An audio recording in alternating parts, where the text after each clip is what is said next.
Hello, hello. I'm Christina, and today I'm going to read a story called Corduroy by Don Freeman. The story is about a little teddy bear. I have a teddy bear that I love very much. I wonder if you have a teddy bear too. Maybe you got it from a store. Maybe somebody gave it to you. I wonder if you can sit with your teddy bear as we read the story together. Corduroy is a bear who once lived in the toy department of a big store. Day after day, he waited with all the other animals and dolls for somebody to come along and take him home.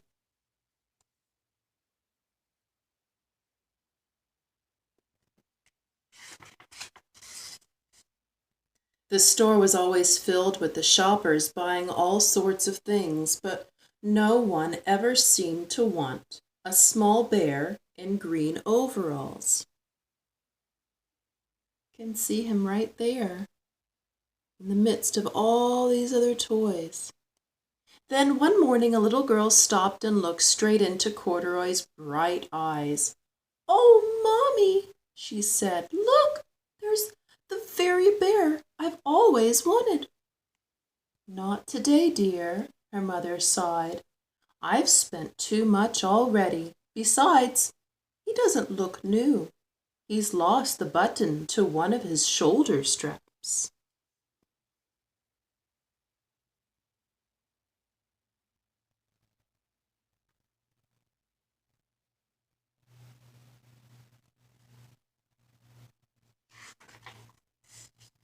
Corduroy watched them sadly as they walked away. "I didn't know I'd lost a button," he said to himself. "Tonight I'll go and see if I can find it."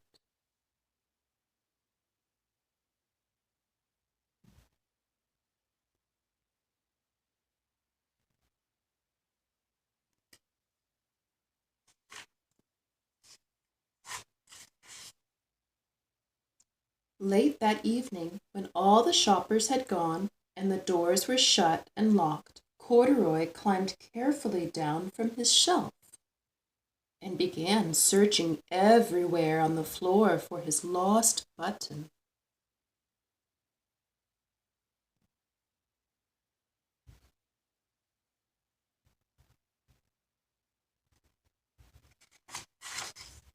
Suddenly he felt the floor moving under him. Quite by accident, he had stepped onto an escalator, and up he went.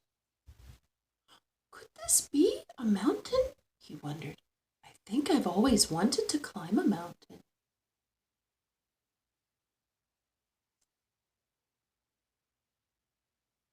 Up he goes on the escalator. I find it very fun to go up the escalator and then down the escalator, and sometimes I do it twice.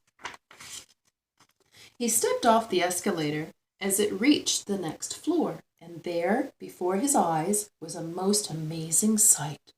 Tables and chairs and lamps and sofas and rows of beds. "This must be a palace," Corduroy gasped. "I guess I've always wanted to live in a palace."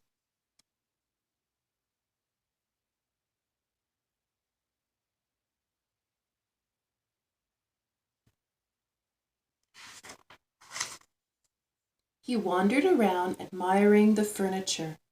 "This must be a bed," he said. "I've always wanted to sleep in a bed." And up he crawled onto a large, thick mattress. Now, most of us have beds, but we don't always see these little bumps on the bed because we put a bed sheet on top. Well, all at once he saw something small and round.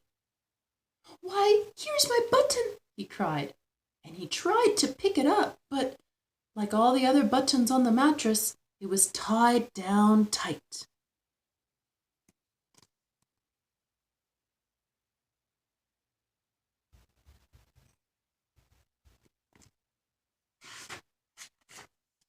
He yanked and pulled with both paws until pop! Off came the button, and off the mattress Corduroy toppled. Bang! Into a tall floor lamp. Oh no! Over it fell with a crash.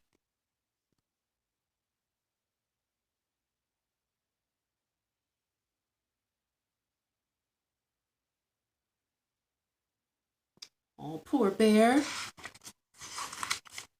Then Corduroy didn't know it, but there was someone else awake in the store.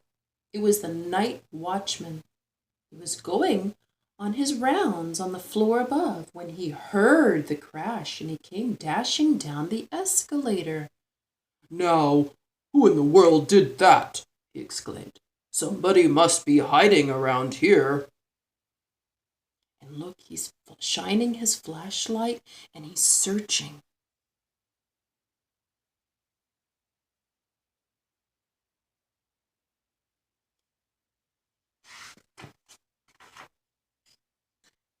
He flashed his light under and over sofas and beds until he came to the biggest bed of all, and there he saw two fuzzy brown ears sticking up from under the covers. "Hello," he said. "How did you get upstairs?"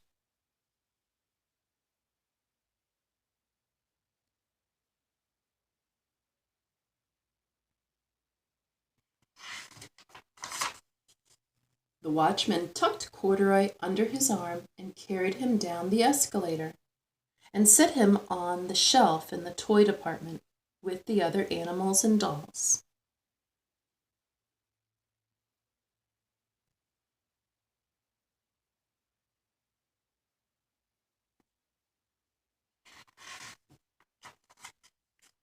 Corduroy was just waking up when the first customer came into the store in the morning, and there, looking at him with a wide, warm smile, was the same little girl he'd seen only the day before. "I'm Lisa," she said, "and you're going to be my very own bear. Last night I counted what I've saved in my piggy bank, and my mother said I could bring you home."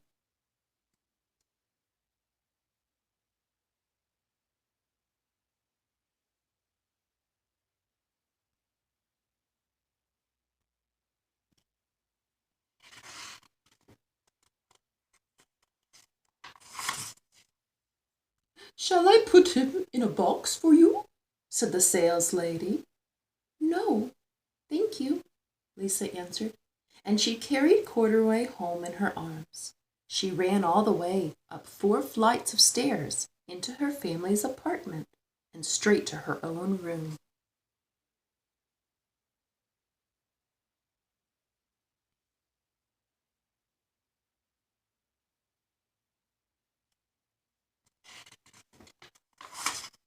Corduroy blinked. There was a chair and a chest of drawers, and alongside the girl-sized bed stood a little bed just right size for him. The room was small, nothing like the enormous palace in the department store. "This must be home," he said. "I know I've always wanted a home." Lisa sat down with Corduroy on her lap and began to sew a button on his overalls. "I like you the way you are," she said, "but you'll be more comfortable with your shoulder strap fastened." That was nice.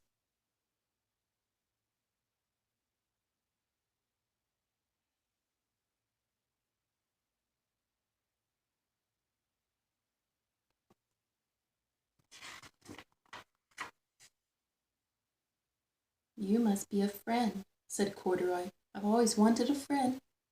"Me too," said Lisa, and gave him a big hug. I call that a bear hug.